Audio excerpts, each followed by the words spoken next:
Hello guys! Assalamualaikum! So ayan guys, ganito po ang aking ginawang marinade sauce para po sa aking barbecue chicken. So isi-share ko po sa inyo ngayong araw.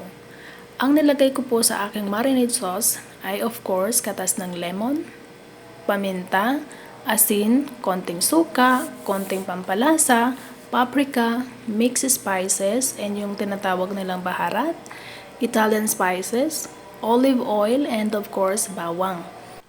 Pagkatapos po ay ilalagay na natin ang ating marinade sauce sa ating chicken.